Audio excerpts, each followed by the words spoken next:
முறையில் தான் வாழ்க்கை சிறந்த முறையில் மகிழ்ச்சியாக வாழ்கிறார்கள் என்று பேச இப்போ வந்து ஆரம்பிக்க போறது நாளைய தலைமுறை. நீங்க ஆரம்பிக்கிறீங்களா? கண்டிப்பா. கண்டிப்பா. ஓகே, உங்களை வச்சு ஆரம்பிச்சிருவோம். பேரு சிவகார்த்திகேயன். அப்பனுக்கு பாடம் சொன்ன சுப்பையா. என்னது சுப்பையாவா? சுப்பையா முருகருங்க. ஓ அப்படியா? புது புது கருத்தெல்லாம் சொல்லாதீங்க. கன்ஃபியூஸ் ஆகுதா இல்லையா? ஏன் என்ற கேள்வி கேட்காமல் வாழ்க்கையில் அப்ப இருந்து பார்த்த விஷயங்கள். இன்னைக்கு பசங்க கேள்வி கேட்டா அதிக பசங்க கேள்வி கேட்கிறாங்க. அறிவுபூர்வமா ஒரு கேள்வி கேட்டா உடனே வந்து அது அதிக பசங்கன்னு சொல்றது. இந்த பகுத்தறிவுங்கிற ஒரு விஷயம் எங்களோட தலைமுறையில ரொம்ப சிறந்து இருக்குன்னு சொல்லலாம். மூலப்பழக்க வழக்கமாக பல விஷயங்கள் பின்பற்றி வந்ததை அறியறதுக்கும் அறிய முடியாத விஷயங்களை உணரத்துக்கும் முயற்சி பண்றது எங்களுடைய தலைமுறைகள். ஓகே, நாளைய தலைமுறை வந்து பகுத்தறிவு அதிகமா இருக்குன்னு சொல்லியிருக்கீங்க. ஓகே, நான் என்ன நினைக்கிறேன்னா, எங்க தலைமுறையில வந்து நாங்க பிடிச்சதை படிக்கிறோம். லைக் முன்னாடி தலைமுறையோட நாங்க நினைக்கிறத நாங்க பிடிச்சதை படிச்சுட்டு அதுக்கேற்ற மாதிரி வேலை பார்க்குறோம். நாங்க பணத்தை மட்டும் மெயினா நினைச்சு வேலை பார்க்கறது கிடையாது. எங்களுக்கு இஷ்டப்பட்டதை படிச்சு வேலை பார்க்கறதுனால நாங்க சக்சஸ்ஃபுல்லா இருக்குன்றது எங்களோட நம்பிக்கை. ஃப்ரீயா வேலை பார்க்கறீங்க? ஃப்ரீயா இல்ல, இப்படி இஷ்டப்பட்டு படிச்சு வேலை பார்க்கறதுனால எங்களுக்கு அதுக்கு மன திருப்தி கிடைக்கும். நீங்க தேர்ந்தெடுக்க முடியும். ஆமா, உங்களுக்கு ஒரு திருச்சி இதுதான் படிக்கணும்னு சொன்னா நீங்க இன்ஜினியரிங் படிச்சிருக்கீங்க, நீங்க ஏன் காம்பெனிங் பண்றீங்க? அங்க வேலை கிடைக்கல. நீங்க வாங்க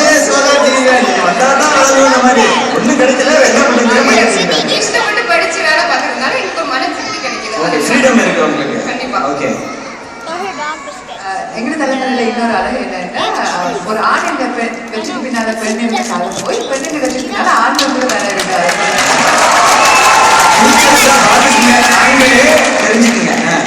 பாரதியார் சொன்னார், சாத்திரங்கள் பல பல கற்பாராம், சௌரியங்கள் பல பல செய்வாராம், வேற்று நாடுகளுக்கெல்லாம் போய் பல கொண்டு வருவாராம் என்று பெண்கள் சொல்லியிருந்தார். அது வந்து உண்மையிலேயே நடைமுறைப்படுத்துறது எங்க தலைமுறையிலே தான்.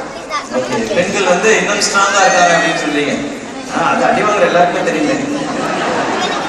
நிறைய பேர் இருக்கீங்களா நம்ம கோஷ்டியில? நாளைய தலைமுறையில இன்னொன்று பார்த்தீங்கன்னா, இப்போ வளர்ந்த ஒரு குளோபலைசேஷனால மற்ற கல்ச்சருடைய இன்ஃப்ளூயன்ஸ் அதிகமா இருக்கு. அதனால இப்போ ஃபுட்ல எத்தனை வெரைட்டி, உடைகள்ல எத்தனை வெரைட்டி, ரொம்ப கலர்ஃபுல்லா வாழ்றது வந்து நாளைய தலைமுறை. ஓ சூப்பர். அப்புறம் இன்னொரு நம்பிக்கைக்கு ஒரு காரியம் நம்ம செய்யணும்னு நினைச்சோம்னா சேர்ந்து உண்மையா செய்வோம். கான்ஃபிளிக்ட் இருக்கும், ஆனா நம்ம மனசுக்குள்ள போட்டு அப்படியே இருக்க மாட்டோம், அதை விட்டுடுவோம். ஸோ இது நம்ம குட் டீம் ஒர்க் இருக்கு. Team work. Okay super. நாளைய தலைமுறை பார்த்தீங்கன்னா ஜாதி மதம் அப்படிங்கிற ஒரு சின்ன குறியீடு நமக்கு கிடையாது. நான் கொஞ்சம் பெரிய வந்து பார்த்தீங்கன்னா இன்னைக்கு நடக்கக்கூடிய முக்காசி காதல் திருமணங்கள் வந்து நாளைய தலைமுறை தான் முக்கியமாக பண்ணிட்டு இருக்காங்க. ஸோ அதே வந்து ஒரு நல்ல எடுத்துக்காட்டு. நாளைய தலைமுறை வந்து நாங்கள் வந்து ஒயிட்டாக திங்க் பண்ண ஆரம்பிச்சோம் அப்படிங்கிறது எடுத்துக்காட்டு. சூப்பர். அப்புறம் நம்ம நாளைய ஜெனரேஷனில் எல்லாரும் ரிஸ்க் டேக்கர்ஸ், அட்வென்ச்சரஸ் இருக்கும். அப்புறம் வந்து இங்கிலீஷில் சொல்லுவாங்க, opportunity based is also an opportunity that is lost. நம்ம எல்லா ஆப்பர்ச்சுனிட்டி யூஸ் பண்ணிக்கிறோம். அப்புறம் வந்து ஜெனரேஷனில் இன்னசென்ட்டாக இருக்காங்க, நல்ல எக்ஸ்பீரியன்ஸ் வேணும். அதுதான் சூப்பர். ஆப்பர்ச்சுனிட்டி கரெக்டாக யூஸ் பண்ணிக்கிறோம் அப்படின்னு சொல்லுவாங்க. எங்கள் ஜென்ரேஷனில் வந்து மல்டி கல்ச்சரல் லிவ் பண்ணிருக்கோம். ஸோ உங்களுக்கு நிறைய ஆளுங்க இருக்காங்க, காமெடி பண்ணவங்க இருக்காங்க, அப்புறம் வந்து லாயர்ஸ் இருக்காங்க. ஏன் டிஃப்ரெண்ட் கல்ச்சரில் இருக்கிறது அந்த 2 கோர்ஸ்ல யாருமே படிக்கவே இல்லைன்னு முடிவு பண்ணிருக்காங்க அப்படின்னு சொல்ல முடியுமா? எல்லா கேட்டகரியிலையும் காமெடியன்ஸ் இருக்காங்க, லாயர்ஸ். இது ஒரு பாயிண்டாங்க. நல்லா இன்னும் எதிர்பார்க்கலாம். நாங்கள் வந்து ஒரு டிஃப்ரெண்ட் கல்ச்சர் லிவ் பண்ணிருக்கோம். எல்லாத்தையும் அக்செப்ட் பண்ணுறாங்க. நாங்கள் தமிழா மட்டும் இல்லை, நார்த் இந்தியன்ஸ் பார்க்குறோம், ஒரு ஆஃப்ரிக்கன்ஸ் பார்க்குறோம், கரீபியன்ஸ் பார்க்குறோம். நிறைய கல்ச்சர்ஸ் வந்து இன்டர்நெட் ஆகி இருக்கிறோம். ஸோ வந்து அக்செப்டபிள் கல்ச்சர்ஸாக இருக்கிறோம். Okay super. நாளைய தலைமுறை நாங்கள் தான் வந்து சிறந்தவர்கள் அப்படின்றதுக்கு அவங்களுடைய பாயிண்ட்ஸ் எல்லாமே கொடுத்துருக்காங்க. நிறைய விஷயங்களை நீங்கள் அக்செப்ட் பண்ணியிருப்பீங்க. பட் மற்ற 2 பேர் என்ன சொல்கிறாங்க அப்படின்றத கேட்கலாம். இன்றைய தலைமுறை நீங்கள் சொல்லுங்கள். தமிழ் பாரம்பரியத்தில் வந்து உறவு முறை என்பது மிகவும் முக்கியமான ஒன்று. நேற்று தலைமுறையில் பார்த்தீங்கன்னா தாய் வழி உறவும் தந்தை வழி உறவும் மட்டும்தான் நமக்கு தெரியும். ஆனால் இன்று அப்படி கிடையாது. நம்மளுடைய இல்லத்தில் தீபாவளினாலும் சரி, தைப்பொங்கல்னாலும் சரி, எல்லா தமிழ் பேசுகின்ற எல்லாரையும் உறவினர்களாக பாவிக்கின்ற ஒரு உன்னதமான பார்வை இன்றைய தலைமுறையில் தான் இருக்கின்றது. அதற்கு சிறந்த உதாரணம் தான் நம் கிருஷ்ணா விழா. எல்லாரும் கலந்து எல்லாரும் சொந்தக்காரர்களாக நாம பழகிட்டு இருக்கோம். அந்த உறவு முறை என்பது இன்றைய தலைமுறையில் தான் தமிழ் பேசுகின்ற அனைவரும் உறவினர்கள் என்ற உன்னதமான நோக்கம் நிறைவேறியுள்ளது. பெட்னாவே ஒரு எக்ஸாம்பிளாகவும் இருக்கீங்க, அதை அழகாக பார்க்க முடியுது இல்லையா? இன்றைய தலைமுறையில வெரி அடாப்டபிள், அதாவது இடம் பொருள் ஏவல் அதுக்கு தகுந்த மாதிரி ஒவ்வொரு இடத்துலையும் அவங்க வந்து செயல்படுறவங்களா இருக்காங்க இன்றைய தலைமுறைகள் மட்டும்தான். அது முக்கியமா இப்ப இங்கேயே சொல்லலாம், எங்க டீம்ல ஒருத்தர் வரல, 7 பேர் தான் இருக்கீங்க, பரவாயில்லைங்க, எவ்வளவு பேர் இருந்தா என்ன, அடுத்த தலைமுறையில பேர் நிறைய பேர் வரலாம், ஆனா அவங்களே எல்லாரையும் ஜெயிக்க முடியும் எங்களாலன்னு நாங்க 7 பேரே போதும்னு இருக்கோம்.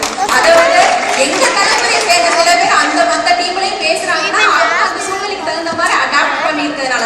மோரோவர் நீங்களே சொன்னீங்க, தர்கக்கடைக்கு வந்து எங்களை பேசி கூப்பிட்டாங்க, என்னன்னே தெரியாம வந்தேன்னு சொன்னீங்க, ஆனா நீங்களும் எங்க தலைமுறையை சேர்ந்ததுனால அடாப்டபுளா இங்கேயே சக்சஸா பேசுறீங்க.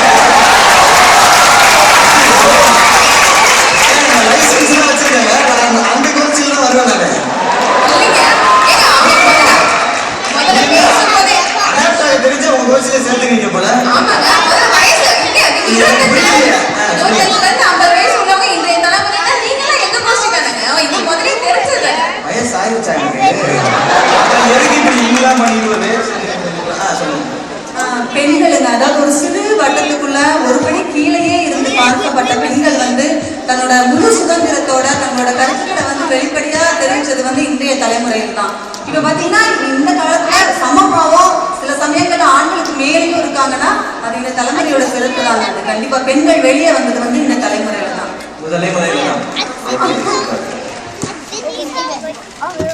தன்னை உணர்தல் அப்படிங்கிறது வந்துட்டு எங்களோட தலைமுறையில் தாங்க இருக்கு. என்ன உணர்ந்தீங்க அப்படி? என்ன உணர்ந்தீங்க அப்படி? சிவகார்த்திகேயன் அப்படிங்கிற ஒரு பெரிய சொல்லுங்க. புதைந்து கிடந்த திறமைகள் எல்லாத்தையும் வந்துட்டு வெளியில கொண்டு வந்தது இன்றுதான். எல்லாருக்கும் ஒரு ஃபோக்கஸ் டைம் கிடைக்க ஆரம்பிச்சது வந்துட்டு இன்றுதான். இன்னைக்குதான். நேற்று லைட்டிங் கம்மியா இருந்துச்சுங்கிறீங்க. அப்படிதான் இருந்தது, இருட்டுதான் இருந்தோம். வெளிச்சத்துக்கு வந்திருக்கீங்க. ஓகே, இன்றைய தலைமுறை தான் வெளிச்சத்துக்கு வந்திருக்கீங்க அப்படின்னு சொல்றீங்க. ஓகே. 2 அணியில 8 பேர் இருக்காங்க. இந்த அணியில 7 பேர் காரணம் ஒருத்தர் எந்திரிச்சு போட்டாரு. அவர் தான் இன்றைய தலைமுறையை சார்ந்த சிவகார்த்திகேயன் அவர்கள். அவர் சார்ந்தது. அது மட்டுமல்ல, தமிழ் பற்று இன்றைய தலைமுறையில் மிக அதிகமாக இருக்கிறது. வெயிலின் அருமை நிழலில் தான் தெரியும் என்பார்கள். நாம் உலகளாவிய அளவில் உள்ள தமிழர்களை பற்றி சொல்லி நாம் தாய் தமிழகத்தில் அவர்கள் குறைவு இருந்தாலும் கூட உலகளாவிய அளவிலே தமிழ் பற்றுக்கு இந்த ஒரு பெட்னா விழாவே ஒரு சான்று. தமிழால் இணைவோம், செயலால் வெல்வோம். இந்த தமிழ் பற்று இங்கே இருக்கின்ற இளைய தலைமுறையினருக்கு அமெரிக்க தமிழ் கல்விக் கழகம் போன்று பல அழகான தமிழை சொல்லிக் கொடுத்து வருகின்றனர். அந்த அடிப்படையிலே இன்றைய தலைமுறை தமிழ் பற்றை அதிகமாக இன்றைய தலைமுறைக்கு தமிழ் பற்று அதிகமாக இருக்குன்னு சொல்லியிருக்கீங்க. சென்ற தலைமுறையோட அப்புறம் எங்கள் அணி சார்பாக என்ன சொன்னாங்க, இப்போ வாழ்க்கை முறை சொல்லிட்டு இப்போ வாழ்க்கை முறை பார்த்துட்டிங்கன்னா இன்றைய தலைமுறை ரொம்ப சுருக்கமாயிட்டோம். எல்லாமே நேர சுருக்கம், உணவு சுருக்கம், தேவை சுருக்கம் முக்கியமாக. இப்போ அதெல்லாம் வீச்சு ஒரு உதாரணத்துக்கு பார்த்தீங்கன்னா பேரை கூட சுருக்கி தாங்க வைக்கிறோம். யாராவது சிவகார்த்திகேயன் பேர் வைக்கிறாங்களா? என்ன பாவம் பண்ணன்னு தெரியல. கிளம்பி ஊருக்கு போக முடியாதுங்க, ஊரை பக்கத்துலயே இருக்கு. சங்கரநாராயணன் உங்களுக்கு என்ன தெரியும்? சங்கரநாராயணன் பேர் வைக்கிறது. அதுக்கு மேல சுருக்கிடும், எல்லாமே எல்லாரும் சேர்ந்து சுருக்கிடும். யார் அது மாதிரி வச்சிருக்காங்க? எந்த தலைமுறை? இன்றைய தலைமுறையில வச்சிருக்காங்க. தேவையில சுருக்கிடும். உங்க தலைமுறையில பேர் மாத்திருக்கீங்க. இப்ப நீங்க உங்க தலைமுறைக்கு ஆப்போசிட்டா பேசுறீங்களா? பேர் யாரு வச்சிருக்காங்க? எனக்கு நான் புரிஞ்சேன் அப்படின்னா சுருக்கம், பேர் சுருக்கம். பேர் சுருக்கிட்டீங்க, பேரெல்லாம் பேரை சுருக்கி வச்சிருக்காங்க. ஓகே, இது என்ன பெருமை உங்களுக்கு?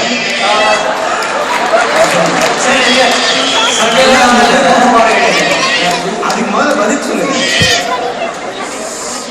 அவர் வந்து சொல்ல வந்த விஷயம் எதையும் காலத்துக்கு ஏற்ற மாதிரி ஒரு சுருக்கமாக வைத்துக் கொள்ளக்கூடிய அளவே வச்சிருக்காரு சொன்னார். அவ்வளவு சுருக்கமா சொல்லியிருந்தா புரிஞ்சிருக்கோம்.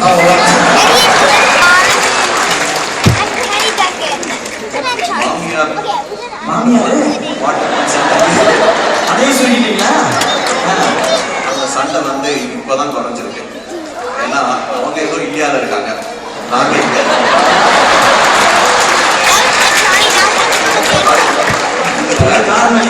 இதுல என்னன்னா அவங்க 6 மாசம் இங்க வந்து இருப்பாங்க. அவங்க 6 மாசம் இருக்கிற போது எங்களோட குழந்தைகளுக்கு அன்புனா என்னன்னு அதையும் அதையும் சொல்லி கொடுக்குறோம். ஃபியூச்சர் ஜெனரேஷன் ஃப்ரீடம் கொடுக்குறோம். சுதந்திரம். நீங்க அவங்களுக்கு சுதந்திரம் கொடுத்தீங்க. சுதந்திரம், நட்பு, உறவு எல்லாம் இதனால நாங்க சொல்லி கொடுக்குறோம். எல்லாம் அன்பா வாங்க இன்றைய காலகட்டத்தில். ஓகே, உங்க டீம்ல நீங்க சொன்ன பாயிண்ட் வந்து ரொம்ப வேல்யூ பாயிண்ட். ஏன்னா அவங்க சொன்ன ரொம்ப ஸ்ட்ராங்கான பாயிண்ட் வந்து எங்களுக்கு ஃப்ரீடம் இருக்கு இந்த ஜென்ரேஷன்ல அப்படின்னு சொல்லி, பட் அந்த ஃப்ரீடம் கொடுத்ததே இன்றைய தலைமுறை தான் அப்படிங்கிறத நீங்க சொல்லியிருக்கீங்க. ஓகே, நேற்று அப்படின்னு சொல்லி ரொம்ப ஒரு பின்னாடி இந்த காலகட்டத்தை பத்தி நீங்க பேச போறீங்க. ஆனா உங்களுடைய கருத்துக்கள் தான் ரொம்ப முக்கியமா இருக்க போகுது. ஏன்னா நீங்க இவங்க எல்லாரும் வளர்றதை பார்த்துட்டே இருக்கிறீங்க. உங்களுக்கு எதனால உங்களுடைய ஜென்ரேஷன் பெஸ்ட்? நீங்க சொல்லுங்க. குடும்பங்கிறது என்ன? உறவுகளை அணைச்சி கொண்டு போறதுதான் குடும்பம். அப்படி குடும்பமா வாழ்றதுங்கிறதே ஒரு பெரிய பல்கலைக்கழகம் மாதிரி. அதுல இருக்கிற உறவுகள் ஒன்னொன்னும் நிறைய பாடத்தை நமக்கு கற்றுக் கொடுக்குது. அதனால நாங்கெல்லாம் வந்து வாழ்க்கையோட நெறிமுறையோட வாழ்ந்தோம். இன்னைக்கு வாழ்ந்துட்டு இருக்கோம், வாழ்ந்து காட்டிட்டு இருக்கோம். நாங்க வாழ்ந்த முறையினால எங்களுக்கு வந்து இந்த ஸ்ட்ரெச்சுன்ற அந்த அழுத்தமோ உணவு கட்டுப்பாடு இல்லாமல் சாப்பிட்டு உடல் நலக்குறைவோ இல்லை வந்து மன அழுத்தம் இல்லாமல் நாங்கள் நல்ல ஆரோக்கியத்தோட வாழ்வோம், நிம்மதியாக இருக்கோம், உறவுகளை அணைச்சி உறவுகளோட பாட்டி வந்து பியூட்டிஃபுல்லான கருத்துக்கள் சொல்லியிருக்காங்க. ஏன்னா உறவுகள் குடும்பம் அப்படிங்கிறது எவ்வளவு முக்கியம் அப்படிங்கிறது அது கூட அவங்க சொன்ன விஷயம். அவங்களுடைய உணவு பழக்க வழக்கம் அப்படிங்கிறது ரொம்ப சிறப்பாகவே இருந்திருக்கு. அதனாலதான் இத்தனை வயசான பிறகும் ஆரோக்கியமா இருக்க முடியுது அப்படின்னு சொல்லியிருக்காங்க. அது நிச்சயமா 18 வயசு தான் ஆகுதா பாட்டிக்கா? பாட்டியை கலாய்க்கிறீங்களா? நான் நேற்று தலைமுறையை பற்றி பேச வந்திருந்தாலும் நான் இன்று தலைமுறையில் இல்லை, நாளைய தலைமுறையுடன் தான் இருக்கின்றேன்.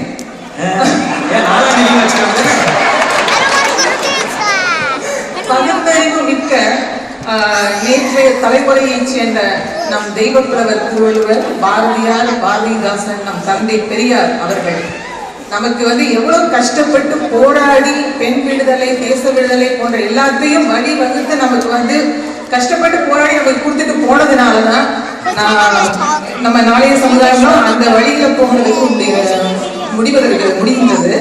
ரெண்டாவது இன்னொன்று வந்து பாத்தீங்கன்னா நம்ம சரோஜா தேவி அம்மா வந்து நீங்க அவங்க வந்து பாலம் படத்துல வந்து நீங்க எல்லாரும் உங்களுடைய ஃபேவரட் சாங் ஆலய மணியின் ஓசையை நான் கேட்டேன், அருள் தரும் பறவைகள்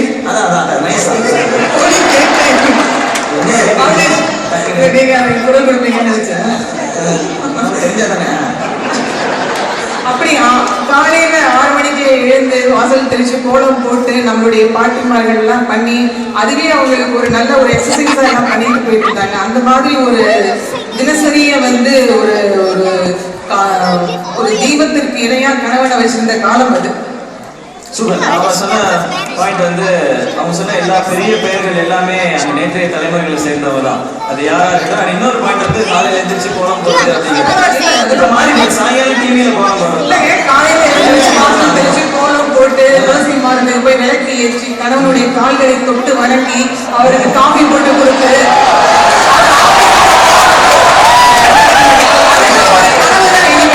அதெல்லாம் இனிமே வந்து ஒரு நல்ல நினைவா தான் நம்ம நினைக்க முடியுமே தவிர அதெல்லாம் இனிமே அது கனவு தான். அந்த காலத்துல வாழ்க்கை அந்த மாதிரி தப்புலாம் என்ன செய்யல. அந்த மாதிரி தப்பெல்லாம் செஞ்சுறாரு. காலையில வாரப்பெல்லாம் பயந்துருவோம். இப்பெல்லாம் யாரும் செஞ்சுறாங்க வீட்டுல போய் கூட. அந்த மாதிரி ஒரு பொற்காலத்துல நான் வாழ முடியலையே வருத்தப்படுகிறேன். அது உண்மை. சூப்பர். அது ஒரு பொற்காலம். அது ஒரு பொற்காலம். கண்டிப்பா. அடுத்து இன்றைய தலைமுறைகளை அனுசரித்து நாளைய தலைமுறைகளையும் அனுசரித்து அன்பாக நிறைவாக வாழ்பவர்கள் தான் நேற்றைய தலைமுறை. ஒரு குழந்தைகளை பார்த்துக்கணும்னா இந்தியாவிலேருந்து நம்ம குழந்தைகளை பார்த்துக்கிறதுக்காக தான் நேற்றைய தலைமுறையை வரவழைக்கிறோம். நேற்றைய தலைமுறையோட அந்த பொறுமையும் பாசமும் எந்த குழந்தைகளுக்குமே தாத்தா பாட்டினா ரொம்ப பிடிக்கும். அது வந்து எங்களோட பொறுமை இன்றைய தலைமுறையும் நாங்கள் அட்ஜஸ்ட் பண்ணிக்கிறோம், நாளைய தலைமுறையும் நாங்கள் அட்ஜஸ்ட் பண்ணிக்கிறோம். ஸோ நேற்றைய தலைமுறை எல்லாருக்குமே இன்றைய தலைவருக்கும் நாங்கள் எப்படி அடாப்ட் பண்ணணும்னு சொல்லி கொடுத்துருக்கோம். ஸோ நாங்கள் ரொம்ப அதை நினைச்சு பெருமைப்படுறோம்.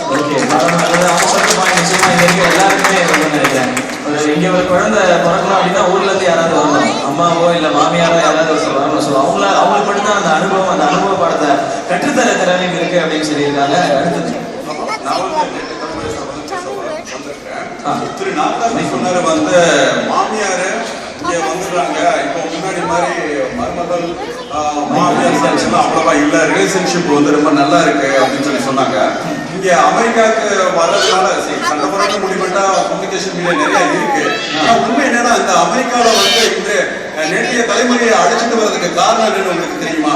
இப்ப குழந்தைய வளர்க்கறதுக்காக தான் நிறைய பேரண்ட்ஸ் வந்து இங்க கூட்டிட்டு வராங்க. ஏன்னா எக்கனாமிக்கல் ரீசன், மார்க்கெட் கட்டணும், $5000 கட்டணும், ஒருத்தங்க சம்பளத்துல பண்ண முடியல. அங்க இருந்து வந்து ஆயாவோட பாக்குறதுக்காக நிறைய பேர் சேவை செஞ்சு கொண்டு வந்துட்டு இருக்காங்க. அவங்களுக்கு சரியான மரியாதை கூட கிடைக்கிறது கிடையாது.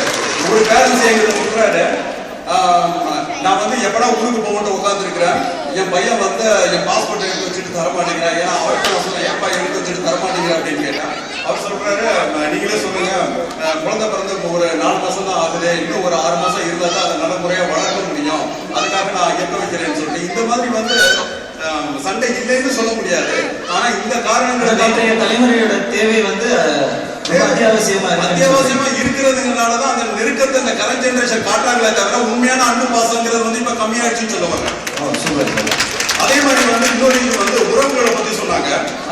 இல்ல நீங்க வந்து அவங்க சொன்ன பாயிண்ட்ஸ் மறுப்பு நம்ம அப்புறமா பேசலாம். நீங்க எதுல ஸ்பெஷல், எதனால நீங்க பெஸ்ட், உங்களுடைய ஜெனரேஷன் ஏன் வந்து ஸ்பெஷல் நினைக்கிறீங்க? ஓடி ஓடி உழைக்கணும், ஊருக்கெல்லாம் கொடுக்கணும், இந்த மாதிரி எல்லாம் நம்ம ரசிகர்கள் தான்.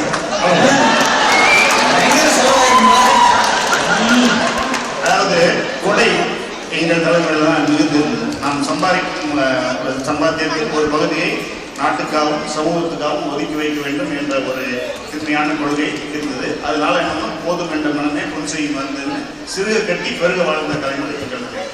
ஓகே, நீங்க நிறைய உங்க தலைமுறை நிறைய செலவு பண்ணிருக்கீங்க அப்படின்னு சொல்றீங்களா? இல்ல இல்ல இல்ல, செலவு இந்த சென்ஸ் அது எல்லா கேட்டகரியிலுமே வரும். அது ஒரு உதவியாகட்டும், மற்றவங்களுக்கு கொடுக்கறதாகட்டும். ஆமா, எங்க தாத்தாலாம் 10 பைசா தர மாட்டாரு. இருக்க அவர்கிட்ட அப்ப 20 பைசா இருக்கும், அதுல 15 பைசா இருக்கும், 5 பைசா கொடுத்துருப்பாரு. எங்க கொடுத்தாரு நீங்க வேற.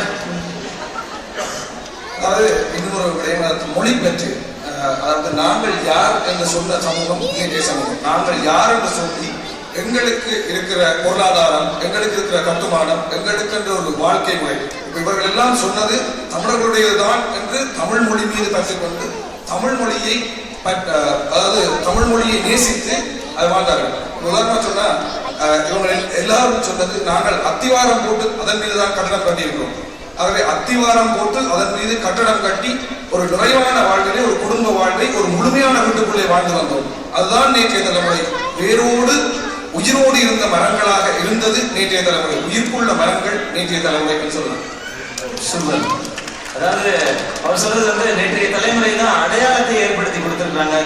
தமிழன் அப்படிங்கிற அந்த பாரம்பரியம், அதுக்கான மொழிப்பற்று எல்லாமே அதிகமா இருந்தது வந்து நேற்றைய தலைமுறையில தான் அப்படிங்கிறது. அதனால அவங்களுடைய அஸ்திவாரமும் ரொம்ப ஸ்ட்ராங்கா இருக்கு, பில்டிங் ஸ்ட்ராங்கா இருக்கு, பேஸ்மெண்ட் ஸ்ட்ராங்கா இருக்கு. எங்களுக்கு வீக்கா இருக்குங்கிறீங்க. பொங்குவேர் வாழ்க்கை அஞ்சரை தும்பி காமன் செல்வார் கண்ணன் மொழிவோம் மயிலியது கேடிய நம்பின் மயிலியல் செறிகை அறிவை பொங்கலில் அறியோம் முழுவோம் நீ அறியும் கூடி. இது வந்து எப்படின்னா எங்களோட தலைமுறையில் வந்து இதெல்லாம் நம்ம தினம் பயன்படுத்துகிற வார்த்தைகள் கிடையாது. இருந்தாலும் தமிழை வந்து பாதுகாக்கணும் அப்படின்றதுக்காக இதெல்லாம் நாங்கள் முயற்சி செய்வோம். இது வந்து எங்களுடைய மொழிப்பற்று ஒன்று.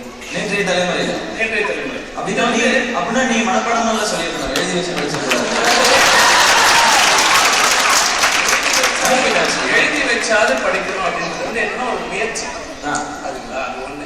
என்ன காரணம் அப்படின்னா இதெல்லாமே தினந்தோறும் உபயோகப்படும் வார்த்தைகளே கிடையாது, நிச்சயமா கிடையாது. இருந்தாலும் தமிழ் மேல இருக்க பற்றாத இதெல்லாம் வந்து நாங்கள் முயற்சி பண்ணி அப்படியே வச்சுட்டு இருக்கோம், ட்ரை பண்ணுவோம். சொல்லலாம் இது வந்து எங்களுடைய மொழிப்பற்று காமிக்கும். Okay, super. ஸோ நேற்றைய தலைமுறை அவங்க ரொம்ப ஸ்ட்ராங்கா சொல்ற பாயிண்ட் வந்து அவங்களுடைய மொழிப்பற்று அப்படிங்கிறது தான். ஸோ இங்க இருக்க நேற்றைய தலைமுறையில அதை ஒத்துக்கிறீங்களா? ஓரளவுக்கு அவங்களும் ஒத்துக்கிறாங்க. இப்போ 2 அணிகளும் சொன்னாங்க, ஃபெட்னா வந்து இன்றைய தலைமுறை தான் நடத்துகிறோம், இல்லை நாளைய தலைமுறை தான் நாங்களாம் இருக்கோம் அப்படின்னு சொல்லிட்டு. அப்படி கிடையாது. இன்றைய இப்போ பார்த்தீங்கன்னா ஃபெட்னா விழாவை நேற்றைய தலைமுறை தான் வழிநடத்தி ஊன்றுகோலாக இருந்து செயல்படுத்துவது யாருன்னு கேட்டீங்கன்னா நேற்றைய தலைமுறையாக தான் இருக்கும். போர்டில் இருக்கிறவங்க பார்த்தீங்கன்னா சரி, எல்லா பேருமே கைடன்ஸ் கொடுக்குறது எல்லாருமே நேற்றைய தலைமுறையாக தான் இருக்கும். அது போக இப்போ பார்த்தீங்கன்னா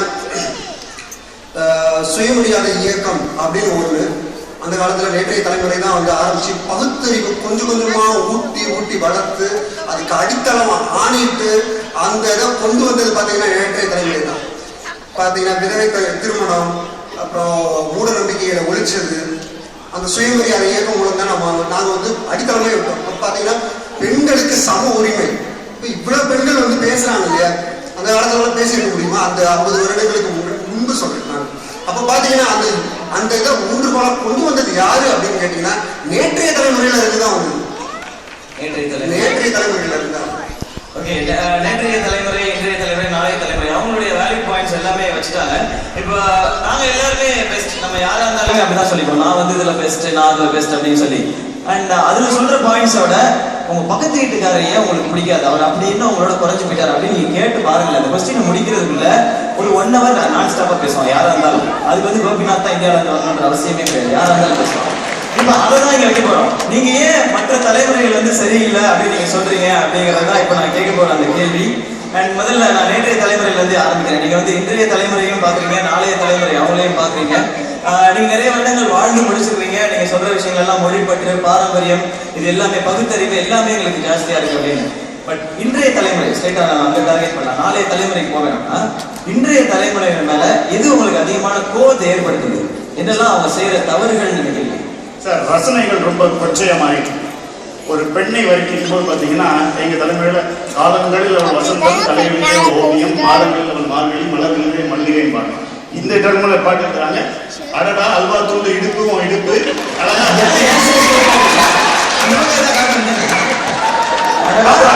அடடா அல்வா தூண்டு இடுப்பும் இடுப்பு, அழகா பத்தி பிச்சு நெருப்பு தூள் கிளப்பு.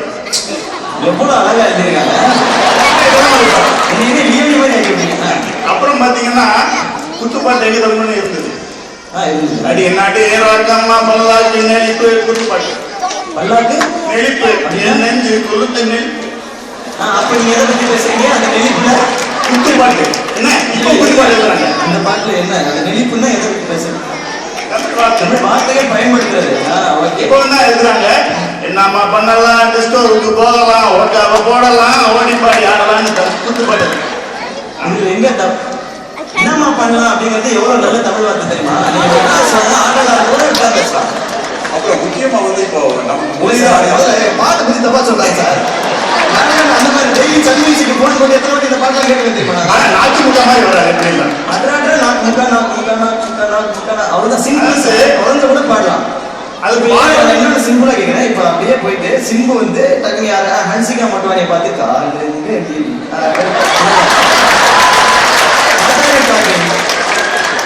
அந்த காலகட்டத்துக்கு ஏற்ற மாதிரி மாறும் சார். அதாவது நாங்க சினிமாக்காரங்க காசு பண்ற கொள்கை தான் அவங்களுக்கு. என்ன மக்கள் ரசிக்கணும்னா ரசிக்கிறதுக்கு தான் அவங்க கொடுப்பாங்க. அப்போ வந்து 4 வருஷம் வந்து காவடி சேர்ந்து பாட்டு பாடி அவார்டு வாங்கணும்னு உண்டு. என்ன இந்த காலத்துல பாடுறது ரெடியா தான் இருக்காங்க. மக்கள் பார்க்கணுமே பார்க்கறது கிடையாது. ரசனைகள் குறைந்து விட்டது. இந்த இன்றைய தலைமுறை ரசனைகளே குறைஞ்சிருச்சுன்றீங்க. மொழிப்பற்றை பத்தி நான் சொல்ல நினைக்கிறேன். இன்றைய ஜெனரேஷன் என்ன பண்றாங்கன்னா குழந்தைகளை வந்து வீட்டிலையும் ஆங்கிலம் பேசுறது. அதனால வந்து இப்ப அமெரிக்கால எடுத்துக்கோங்க, நம்ம மொழி தான் நமக்கு அடையாளம். அதை வந்து பாதுகாக்கணும்னு சொல்லிட்டு தான் இங்க தமிழ் பள்ளிகள் எல்லாம் நடத்திட்டு இருக்கோம். ஆனா இந்த ஜெனரேஷன் என்ன பண்றாங்க, நீங்களே சொன்னீங்க உங்ககிட்ட பேசுறப்ப சில குழந்தைகள் நாங்க வந்து எங்களை மாதிரி சில பெற்றோர்கள் வந்து கண்டிப்பா சங்கரபாண்டியன் அவர்கள் நடத்தக்கூடிய எல்காட்சி தமிழ் ஸ்கூலுக்கு போகணும், வெர்ஜினியா தமிழ் ஸ்கூலுக்கு போகணும் கட்டாயப்பட்டு அனுப்புறோம். ஆனா இங்க இருக்கக்கூடிய இப்போ ஒரு 1500-2000 குழந்தைகள் இந்த வாஷிங்டன் டிசிலே இருக்கு. ஆனா எத்தனை குழந்தைகள் படிக்குதா? 100 குழந்தைகள் தான் தமிழ் பள்ளிக்கூடத்துக்கு வருது. இன்னொரு 100 குழந்தைகள் வேணா வீட்டுல இருந்து படிக்கும். அதனால இந்த தமிழ் பற்று வந்து இவங்களுக்கு குறைச்சல் இருக்கனால குழந்தைகள்கிட்ட வீட்டுல ஆங்கிலத்திலேயே பதில் சொல்றது, குழந்தைகள் ஆங்கிலத்துல பதில் சொல்றோம், ஆங்கிலத்தை வந்து என்கரேஜ் பண்றாங்க. அதனால நம்மளுடைய அடையாளம் வந்து கம்மியாகுங்கிறது என்னுடைய குறை. Okay, super. ஸோ ஆங்கிலத்துல அதிகமா பேசணும் அப்படின்ற தூண்டுறதே இன்றைய தலைமுறை தான் அப்படின்னு சொன்னீங்க. ஓகே, எக்ஸாம்பிளுக்கு டேடி மம்மின்லாம் கூப்பிடுவாங்க. டேடி மம்மி வீட்டில் இல்லை, இந்த பாட்டெல்லாம் நமக்கு சொல்லுங்க. இப்ப பாத்தீங்கன்னா இதுக்கு முந்தைய நிகழ்ச்சியில பாத்தீங்கன்னா ராமானுஜம் சொன்னாங்க கதைகள் மூலமா வந்து ஈஸியா புரிய வைக்கலாம் எந்த ஒரு கருத்தையும் அப்படின்னு சொல்லிட்டு. அப்ப ராமகிருஷ்ணன் அப்ப பாத்தீங்கன்னா பாட்டி வட சொல்ற கதை, சிம்பிள் கதை, எளிமையான கதை. அதை வந்து என்ன சொல்ல போறோம்னா காக்கா இல்ல நிறைய ஏமாந்து போச்சு அப்படின்னு தான் சொல்லுவாங்க. இனிமேல் இருந்து இந்த கதையை சொல்ல வேணாம், என்ன சொல்லலாம் அப்படின்னா காக்கா வந்து எடுத்துட்டு போயிடுச்சு, நிறைய வந்து ஏமாந்து போச்சு, ஆனா இன்னொரு விலங்கு இருக்கிறதா நினைத்துக்கொள்ளும் முயல். அந்த முயல் வந்து பாட்டி எதுக்கு கவலைப்படுறீங்க அப்படின்னு பாட்டிகிட்ட கேட்குது. பாட்டி சொல்லுது, வடை இன்னைக்கு எடுத்துட்டு போயிடுச்சு, நாளைக்கு என்ன பண்ணும் அந்த காக்கா?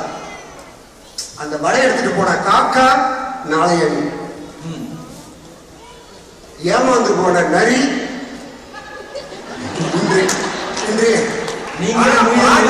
பாட்டி கத்துவா. அந்த வடை சுட மெத்தோட எல்லாம் தெரிஞ்ச கைப்பக்குவம் இங்க அன்னைக்குதான். நேற்றைய அன்னைக்கு இல்லாத திறமை அவங்க இன்னைக்கு கிடைக்கிறான்னு புரிஞ்சு ஓடிடுறாங்க. ஏமாற்று எல்லாம் ஃபாஸ்ட் ஃபுட் எல்லாம் எடுத்து ஓடுறது எல்லாம் எனக்கு கிடைச்சிருச்சு. இது வந்து நான் சொன்னேன், நரி வந்து ஏமாந்து போச்சு. நரி ஏமாந்தும் போல அந்த வடை சட்டி எடுத்துட்டு போயிடுச்சு.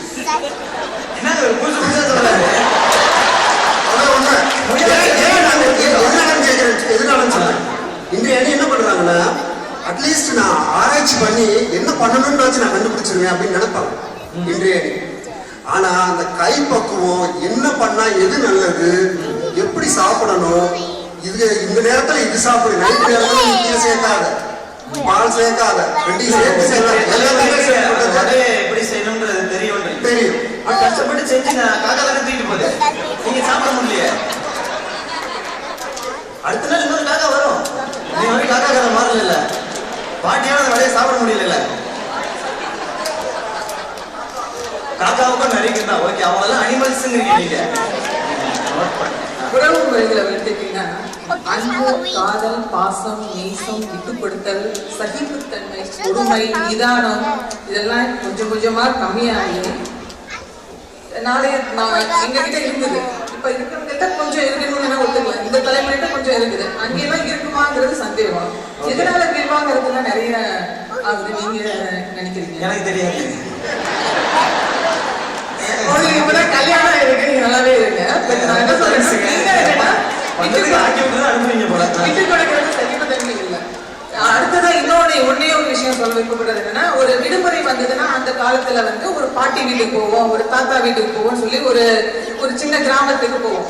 அங்கே போனா அந்த பெரிய தாத்தா வீட்டு பசங்க, சின்ன தாத்தா வீட்டு ஒரு திருவிழா மாதிரி ஒரு சின்ன வீடே, அங்கே வந்து ஒரு சின்ன வீடே ஒரு பெரிய சத்திரம் மாதிரி, அதாவது மனதளவில் அவங்க வந்து சத்திரா மாதிரி இருந்தாங்க. அதாவது ஒரு கூட்டமா ஒரு திருவிழா, ஒரு விசேஷம், அது இதெல்லாம் ஃபாலோ பண்றது இல்ல. இப்ப என் பொண்ணுகிட்ட வந்து விடுமுறை போ, இங்க எங்க போலாம் கேட்டா, எங்க லண்டன் போலாமா இல்ல அலாஸ்கா போலாமா அந்த மாதிரி தான் சொல்றாங்களே தவிர ஒரு மாமா வீட்டுக்கு போவோமா, ஒரு சித்தப்பா வீட்டுக்கு போவோமா அந்த மாதிரி யாரும் தோணவே இல்லை. நான் என்ன நினைக்கிறேன்னா, அந்த சமூகத்தை சேர்ந்தவங்க, அதாவது நாளைய தலைமுறை என்ன தெரியுமா நினைப்பாங்க நான் நினைக்கிறேன், அநேகமா 3க்கு போகணும் விடுமுறைக்குன்னு சொல்லலாம். அதுதான் அடுத்ததான் நடக்கும்னு நினைக்கிறேன். கூட்டிட்டு போவீங்கன்னு நினைக்கிறேன்.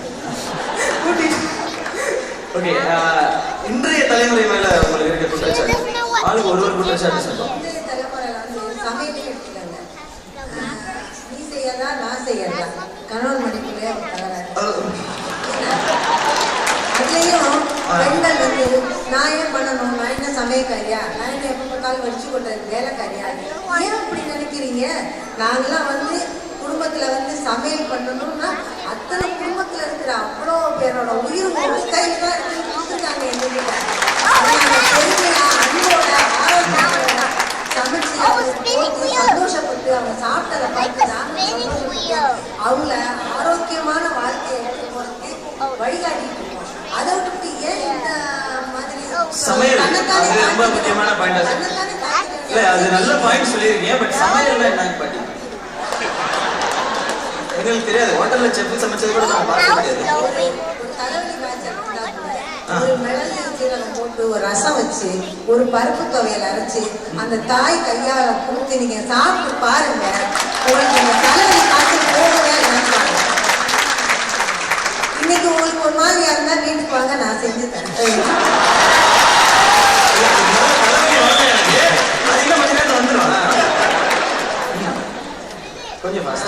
என்னோட குறை இன்றைய தலைமுறை மேல நான் என்ன குறை சொல்றேன்னா, நான் வந்து பேசுறது நேற்றைய தலைமுறைக்கா இருந்தாலும் இன்றைய தலைமுறையில தான் இருக்கேன். இங்க இருக்கிற ஒவ்வொரு குழந்தைகளையும் கூப்பிட்டு கேட்டு பாருங்க, எங்க அம்மா அப்பா எங்களை டார்ச்சர் பண்றாங்கன்னு சொல்லுவாங்க. கண்டிப்பா குழந்தை வளர்ப்புல இன்றைய தலைமுறை நிறைய தப்பு பண்றாங்க. அவங்களுக்கு நிறைய குழப்பங்கள் இருக்கு. அவங்களுக்கு கல்ச்சரும் வேணும், வெஸ்டர்ன் கல்ச்சரும் வேணும், நம்ம ஊர் கல்ச்சரும் வேணும்னு அவங்கள ரொம்ப குழப்பறாங்க. அது வந்து நாளைய தலைமுறையை பல விதத்துல அவங்களோட கிரியேட்டிவ்னஸ் குறைக்குது. கிரியேட்டிவ்னஸ் கொடுக்குற நாங்க ஃப்ரீடம் கொடுக்குறாங்க. ஆனா அவங்க வந்து சில விஷயங்களை கத்துக்கணும்னு ஃபோர்ஸ் பண்ணி நிறைய அவங்க குழம்பி இருக்காங்க, குழப்பவாதிகளாக இருக்காங்க. குழம்பி இருக்கு. ஆமா, என்ன இவ்வளவு டேமேஜ் பண்றீங்க? அவர் என்ன அனிமல்ங்கிறாரு, நீங்க என்ன குழம்பி இருக்காங்க? சிவா இப்பொழுது அதாவது ஒரு நேற்றைய தலைமுறையிலே நாங்கள் நாடு வீடு நான் என்று நினைத்தோம். ஆனால் இவர்கள் நான் அதற்கு நான் தான், அதுக்கு அப்புறம் ஒன்றுமே இல்லை. நான் பிள்ளை மனைவிக்கும் கணவனுக்கும் இடையிலே போட்டி போடுகின்ற சமூகம். இப்பொழுது பார்த்தீங்கன்னா நான் உடைக்க வேண்டும், வாழ்க்கையை வெற்றி பெற வேண்டும் என்று எண்ணிக்கொண்டே தங்களுடைய வாழ்க்கையை தொலைத்து விட்டு இன்று அடைகிறார்கள். இன்னொரு விடயம், வீட்டிலே வாங்க வேண்டிய எல்லா இலத்திரனியல் பொருட்களையும் வாங்கி கொடுக்கிறது. பிள்ளை வந்து அப்பா அம்மா பெரியப்பா பெரியம்மா இந்த உறவுகள் எல்லாம் விட்டு இப்பொழுது சண்டை, அதாவது எல்லோரும் அங்கிள் ஆண்டி ஆகிவிட்டார்கள், மம்மி டாடி ஆகிவிட்டார்கள், இப்பொழுது மம் டேட் ஆகிவிட்டது. அப்படி உறவுகளும் மாறிவிட்டது. மனிதர்களோடு பேச வேண்டிய பிள்ளைகள், அதாவது நாளைய முறையினரை மிருகங்களோடு பேச வைத்த, அதாவது கார்ட்டூனிலே வருகின்ற மிருகங்களோடு பேச வைத்த தலைமுறை இந்த தலைமுறை. அதாவது ஹியூமனோடு பேச வேண்டியதெல்லாம் அயன்மேனோடும் சூப்பர்மேனோடும் பேசுகிறது என்று சொன்னால் அது இந்த தலைமுறையிலே தான் இவர்களெல்லாம் இருந்துட்டார்கள். ஓகே, ஸ்ட்ரைட்டா உங்க மேலதான் நிறைய குற்றச்சாட்டுகள் இருக்கு, நீங்க ஆன்சர் பண்ணலாம். யாராவது ஒருத்தர் கண்ணெல்லாம் இருண்டுதுங்க உங்களுக்குமா? அவங்க வந்து எங்க வாழ்க்கையில பெரியவங்க காம்படிட்டிவ் ஓடுறா போட்டி புடி அவனை புடி இவனை புடி அப்படின்னு எங்க வாழ்க்கையில போட்டு போட்டு போட்டு அதை புடி இதை புடினாங்க. ஓடி ஓடி ஓடி ஓடி ஓடி வாழ்க்கையின் ஓரத்துக்கே ஓடி அமெரிக்கா வந்துட்டோம்.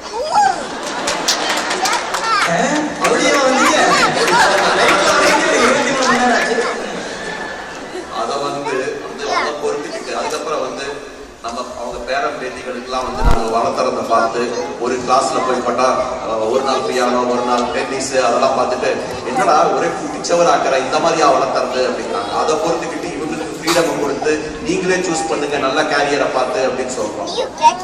ஸோ என்ன நாங்க மத்தளம் மாதிரி ரெண்டு பக்கமும் அடிவாங்கி நீங்க வந்து ரெண்டு கல்ச்சர் எதை ஃபாலோ பண்றது தெரியாம குழம்பி இருக்கீங்க அப்படிங்கிறது அதுக்கு யாரும் ஆன்சர் பண்ணுங்க? நாங்க வந்து ரொம்ப அட்ஜஸ்டபிள்ங்க, அதனால வந்து அவங்க அதை குழப்பமா நினைக்கிறாங்க எங்களோட அட்ஜஸ்டபிலிட்டி. இப்போ ஃபார் எக்ஸாம்பிள் அந்த ஆன்டி சொன்னாங்க இல்லைங்களா, இந்த மாதிரி வந்து காலையில் நீ சமைக்கிறியா நான் சமைக்கிறியா அதெல்லாம் வந்து கேள்வியே கிடையாது. அங்க வந்து சமைக்கணும் இல்ல, இன்றைய தலைமுறை ஆட்கள் வந்து அந்த அளவுக்கு ரொம்ப அட்ஜஸ்டபிளா இருக்காங்க. கைத்தடுக்க பாடலாம் இன்றைய தலைமுறை ஆட்கள்லாம். ஏன்னா அந்த காலையில்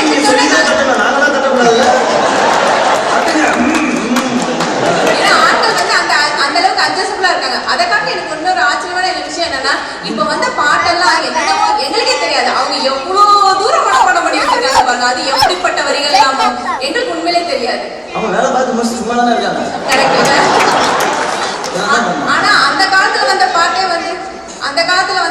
வந்து கூந்தல் கருப்பு குங்கும சிவப்பு இந்த அளவுக்கு கருத்து செறிந்த நல்ல பாடல்கள்லாம் அந்த காலத்துல வந்திருக்கான். ஆஹா, இது யாருக்கு தெரியாது பாருங்க. அது மாதிரி இடுப்பு சிறுசுன்னு சொன்னது கூட இருக்கிற விஷயம் தானே. இதுல என்ன அவங்களுக்கு கஷ்டம்? அது எனக்கு தெரியாது, நீ அவங்களுக்கு